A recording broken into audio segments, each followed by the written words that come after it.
Arkadaşlar hepinize selamlar. Uzun bir zaman oldu yatay video çekmeyeli.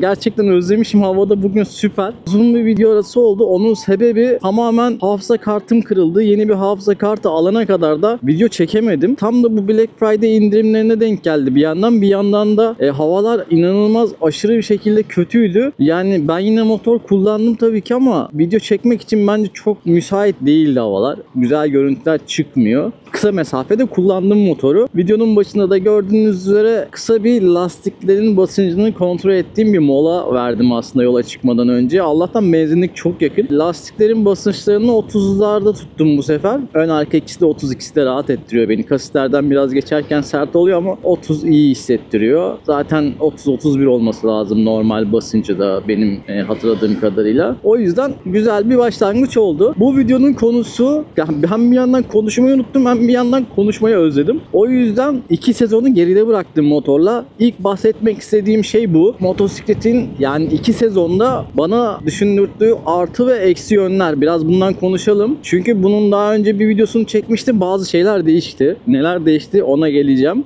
Onun dışında yeni yıl geldi. Yeni yıl planlarından bahsedeyim biraz. Videonun sonuna doğru. Sonrasına da bakarız artık. Şimdi ilk konuşacağımız madde şöyle iyi yönlerden başlayayım ne? İyiden başlayalım, kötüye doğru gidelim. Hala ben motorun tasarımının rengi değil. Biliyorsunuz geçen sene bir motosiklet krizi gibi bir şey vardı. İstediğim bir renk alamadım aslında. Turuncu veya siyah istiyordum ama elimde sadece beyaz vardı. O yüzden renk değil ama tasarımı bence okey. Tasarımına ben okeyim. Ve tasarımın hala çok önde olduğunu düşünüyorum. Yenilenmemiş olmasına rağmen. O yüzden tasarım çok önemli. Hatta şöyle ufakça bir Vespa'nın kısa tarihçesine de gireyim arkadaşlar. Vespa'yı bilmeyenler için Vespa 2. Dünya Savaşı sırasında uçak üreten bir firma ve devamında 2. Dünya Savaşı'nda Almanlar İtalya'yı vurduğunda fabrikaları da vuruyorlar. Vespa'nın da fabrikasını vuruyorlar bu arada. Sadece belli başlı uçak parçaları kalıyor. Sahibi de diyor ki hani ne yapacağız falan. Fabrikanın yarısı yıkılmış falan düşünüyor kara kara. Sonra işte uçak üretemeyeceği için ambargo da var, yasak da var. Üretemeyeceği için parçalardan motor üretmeyi düşünüyor ve şöyle İtalya'da tabii ki 2. Dünya Savaşı sonunda ekonomik bir buhran var tüm dünyada. İnsanlar araç da alamıyor. Araca ihtiyaçları var. Araba alamadıkları için, otomobil alamadıkları için motor satışları da yükselmeye çalışıyor. Ama tabii ki ekonomik yetersizlikler var. Çok fazla satış yapamıyor. İşte tasarımları çok fazla deniyorlar. Vespa'nın icadı öyle. Hatta tek maşa hikayesi de oradan geliyor. Uçak tekerlerinden geliyor tek maşa olduğu için.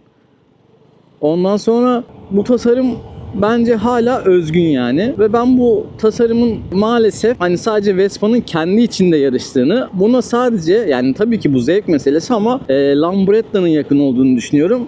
Lambretta zaten yine İtalyan markası. Öyle Japon motorlarının tasarımlarının eskidiğini düşünüyorum ben ama ya böyle gelir mi ya? Neyse. Japon tasarımlarının eskidiğini düşünüyorum ama Vespa'nın zamansız olduğunu düşünüyorum. Diğer konuya gelelim. 2 sezondur kullanıyorum motorda. Herhangi bir problem yaşamadım. 1000 kilometre bakımını yaptırdım. 5000'in henüz yaptırmadım. Hala zamanım var. 5000 gelmedi ama zamansal olarak birkaç ay daha idare edebilirim. Bence hiç sorun çıkarmaması ve ben hani motoru uzun yolda da, ya uzun yolda dediğim hem de E5'te de çok fazla kullandığım için herhangi bir problem yaşamamam bence çok artı bir avantaj, çünkü teknik anlamda çok fazla motosiklet bilgisine sahip biri değilim. Yani motosikletim arızalandığında durayım da ben bunu tamir edeyim değil. Birini çağırmak ya da tamirciye götürmek vesaire o şekilde halledebilecek bir insan olduğum için Vespa benim için bir şans. Etrafımda Vespa kullanan arkadaşlarım da var. Onların motorlarını da kullandım. Bazen bazı aksilikler yaşanmış olabiliyor Vespa'da ama ben henüz yaşamadım. O yüzden ikinci iyi özellik hala bu. Hala daha bence Vespa bu konuda çok iyi. Onun dışında motorun teknik anlamda hızı, yani 150 cc'ye göre evet daha hızlı motorlar olabilir ama hızlanması, yokuş performansı, artçı aldığım zaman yani hiçbir şekilde dik yokuşları da zorlanmaması, çok dik yokuşlarda hiçbir şekilde kalkarken ekstra bir güce ihtiyaç duymaması vesaire, bunlar beklediğim performansları aldığım şeylerdi. Hala çok memnunum. Yakıt tasarrufu konusuna gelelim. Diğer madde olsun. Yakıt da ortalama 2,5 litre falan yakıyor. Daha düşük motorlar var evet, ama yani 2,5 litre çok gelmiyor bana. O yüzden arabada kullanıyorum. Arabaya göre yani nimet gibi bir şey hala ulaşım anlamında 2,5 litrelerde da yolculuk yapmak. O yüzden hala bu da bir avantaj. Bir diğer avantajına gelelim. Fiyat da şimdi değişiklik yapmayı düşünüyorum. Bunu biraz daha videonun ilerleyen bölümlerinde anlatacağım ama fiyatının yüksek olması hala dezavantaj değil. Hala Vespa'nın ikinci el satış piyasası da yüksek ve elinizden çıkarken ve modeli güncellerken bunu avantaja dönüştürebiliyorsunuz. Bir diğer maddeye geçiyorum. Motorda böyle bir ses, gıcırtı, parçalarda bir yamukluk, herhangi hiçbir şey yok. Yani 2 yıl olmak üzere hiçbir sıkıntı yaşamıyorum. Bence bu en önemli şey. Çünkü ben Vespa'nın dışında yani scooter almayı düşündüğüm için Vespa'nın muadillerine baktığımda bu tip problemler yaşanıyor. Ben de bu problemleri yaşamadığım için bunu hala bir avantaj olarak görüyorum. İkincisi servis konusu. Servis fiyatları bu dezavantaj. Bunu okeyim. Ancak servisleri çok iyi. Hala garantisi devam ettiği için yetkili servisine götürüyorum tabii ki ama aksesuar anlamında da bulunan servisler ve kültürü ben aşırı beğendim. Gerek servislerin konumları, gerekse üslup ve tavırlar bence çok önemli. Bu konuda bence Vespa ve Vespa servisleri çok iyi gidiyor. O yüzden benim memnun kaldığım sebeplerden bazıları bunlar. Şimdi gelelim dezavantajlarına. Dezavantajlarında neler var? Tabii ki iyi yönü olduğu kadar kötü yönü de var bence bu motorun. Buna katılıyorum. Yok diyen zaten bence yalan söyler. Kötü yanları ne? Ya bu motor 2 kişilik değil. Şöyle, ben mesela zayıf bir insanım ve hani çok ağır da bir insan değilim. Boyum da kısa. Ama bu motorda 2 kişi bindiğiniz zaman İstanbul'da şehir içi bir tur yaptığınız zaman bile bence yorucu olabiliyor. Böyle hem artçının ayaklarını, zaten bagaj çantası falan var. Onlar zaten ekstra rahatlatıyor da onların olmadığı versiyonda zaten tam bir kabusa dönüyor bence. O yüzden bu çok kötü bir dezavantaj yani. Bence hala bu bir problem. Bence sadece 150 cc'lerde değil, bu 300'lüklerde de devam eden bir problem olabilir. Bence alırken göz önünde bulundurulması gereken bir durum olarak görüyorum. Bir diğer konumuzsa benzin deposunun çok küçük olması hala beni yoruyor. Fazla hani uzun mesafe yol yapmamama rağmen benzinlikler de yoruyor gerçekten. Yani keşke deposu daha büyük olsaydı. 300'lüklerde de çok büyük olmadığı için maalesef hani kötü. Onun dışında evet, aksesuar konusunda çeşitlilik çok fazla.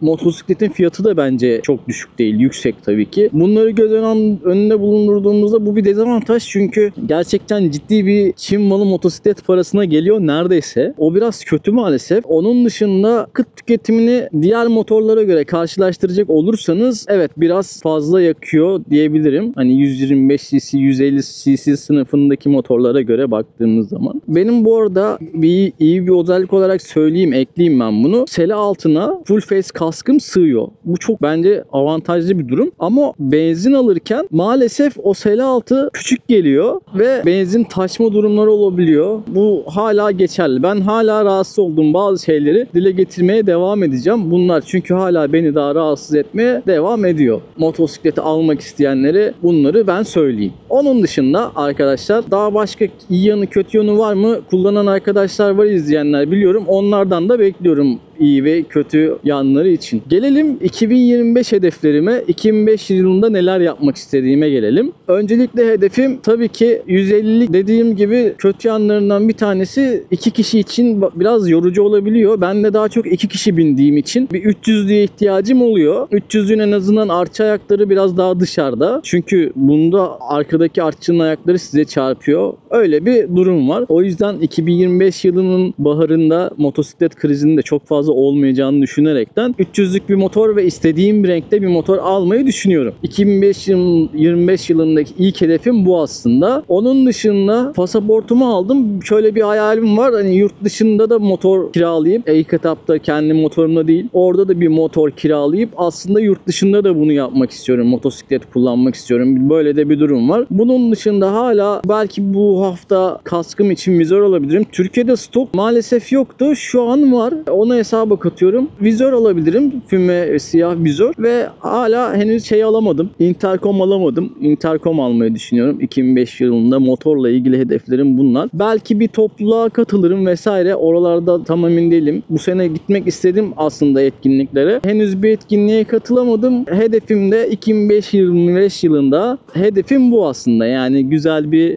etkinlik yapabilmek. Dediğim gibi motoru güncellemek. Zaten çok fazla kilometrede yapmadım. Bunları tamamlarsam ve yurt dışına gidersem benim için 2025 yılı gayet verimli geçer diye düşünüyorum. Sizin hedeflerinizde neler var? Lütfen hani paylaşın benimle.